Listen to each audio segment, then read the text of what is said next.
so much police officers here that like, bro, it's like, look, there's like stacks on stacks on stacks. They're all outside of the car too, and I think if you could see it, there's like some. I think one has like a rifle pointed to the car or something. I don't know. They have a gun. Where? I think you can see it. I think you can see it. Oh yeah, so I was with my family of three, my mother, father, and me. We were driving on 195. We were actually about to enter 195 until we started seeing a bunch of patrol officers. And then that's when we saw Black Nissan speeding up. And with that Black Nissan, we started seeing a bunch of more patrol officers. An helicopter actually eventually came, and then it came to a complete halt. The I feel like that's the best way you could summarize it. Yeah, so we were actually stuck in traffic for almost 2 hours, actually. The standoff was actually in there for 2 hours.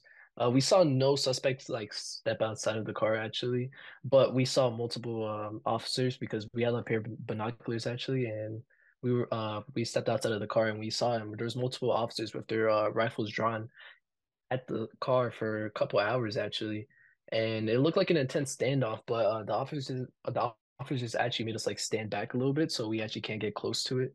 And yeah, they were just helping. They're saying to people that you can't enter, and if you actually do enter, you'll be trespassing and stuff like that. So we didn't want to get too close, and there was a bunch of cars onto the sides, like speeding, probably like a bunch of police officers probably running and stuff like that. So it was very chaotic. Yeah, we were very scared. At first we thought it was just a regular suspect and probably he had a gun, so we were very scared.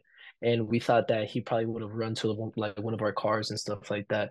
But after we saw the amount of cars and the amount of cars that kept on piling up, a bunch of trucks, a bunch of Escalades, a bunch of deputies just start rushing over, just running. I felt like we got a little bit more safe, but at first, yeah, we were terrible. We are actually petrified. So at first we actually were very, very like confused, and we knew that this was something massive because the amount of cars that were passing by.